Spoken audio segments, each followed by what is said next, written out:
संसार में आपको ऐसे कई लोग मिलेंगे जो आपको बताएंगे कि क्या करना है, किंतु उससे भी अधिक महत्वपूर्ण बात यह है कि क्या नहीं करना। आज मैं आपको ऐसी ही 3 बातें बताने वाला हूं जो आपको आपके जीवन में नहीं करनी है। पहली बात, आनंद में कभी वचन मत दो। आनंद आपके तर्क को हर लेता है और फिर आनंद में दिया गया ये वचन बाद में गले की फांस बन जाता है। दूसरी बात, कभी भी क्रोध में उत्तर मत दो।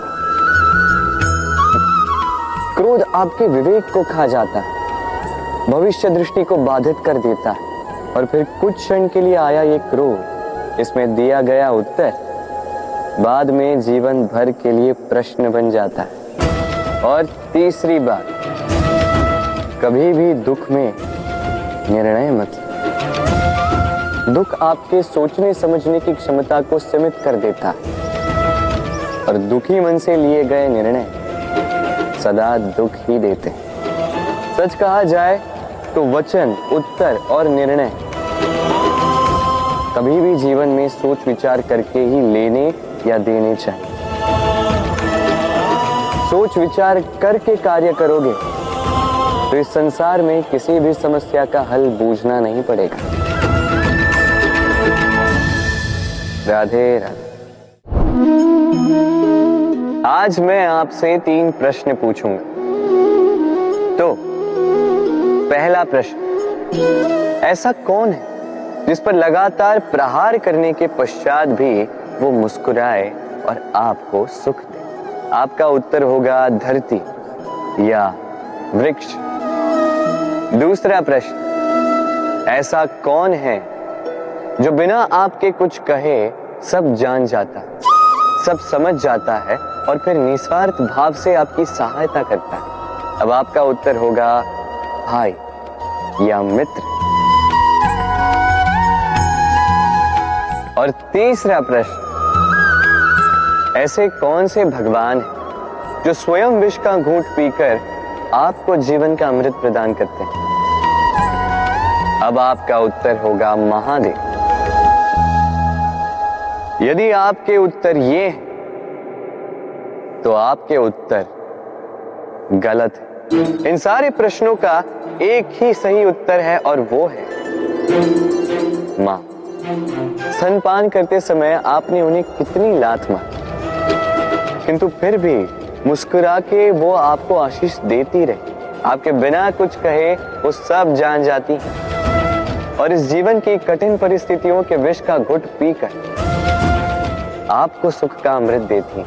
इस जीवन में आप कुछ भी कर लीजिए, अपनी मां का ऋण कभी चुका नहीं पाए। यदि कुछ कर सकते हैं तो जीवन के आनंद में, उद्भव में और धन्यवाद में अपनी मां को स्मरण रखें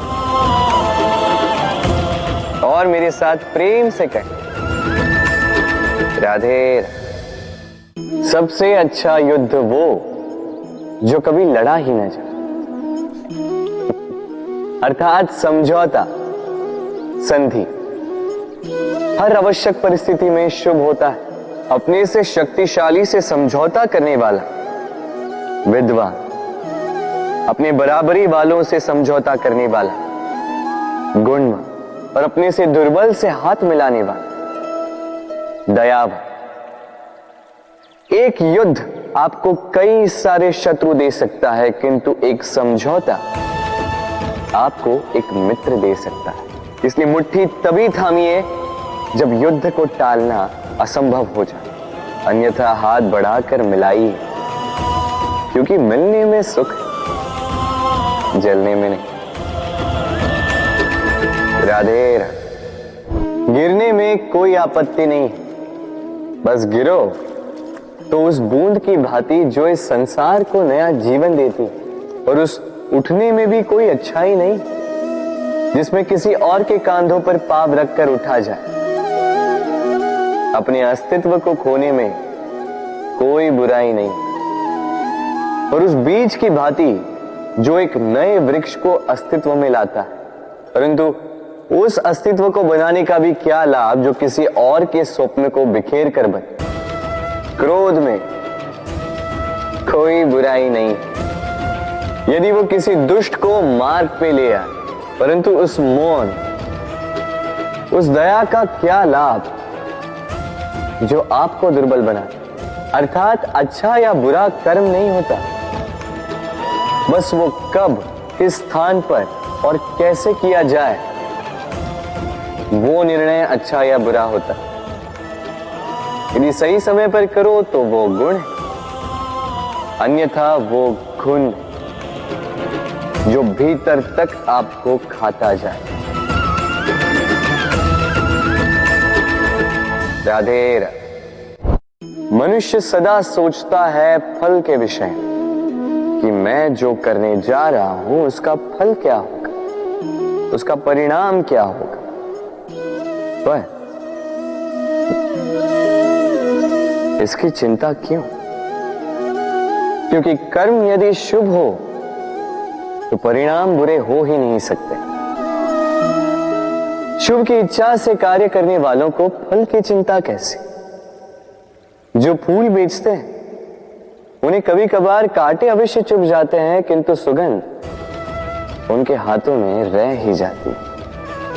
हीरे की खोज में कोयले की खान में उतरे व्यक्ति पर कालिख भले ही लग जाए, किंतु हाथों में हीरा अवश्य लगता है। इसलिए शुभ भावना से कर्म कीजिए, परिणाम भी शुभ ही होंगे। तो प्रेम से राधे राधे। अपने मन के पास आने के लिए सबसे दूर जाना ही होता है। दूर सबकी दृष्टि से, दूर हर उस बंधन से जो हमारे मुक्त होने में बाधा है। अपनी आत्मा से मिलना है, इस संसार के नियमों से दूर जाना ही होता। दूर हर पूर्वग्रह से, दूर हर निंदा, हर प्रशंसा, हर आलोचना, हर योजना से दूर। अब इसके लिए कोई ऐसा स्थान तो होना चाहिए रास के लिए जहां हम सारे संबंधों से मुक्त होकर अपनी आत्मा पर आनंद के घुंघरू बांधकर मुक्त हो सके, मुग्ध हो सकें, स्वच्छंद होकर जीवन ताल पर पूर्ण ऊर्जा से नृत्य कर सकें, सबसे दूर। किंतु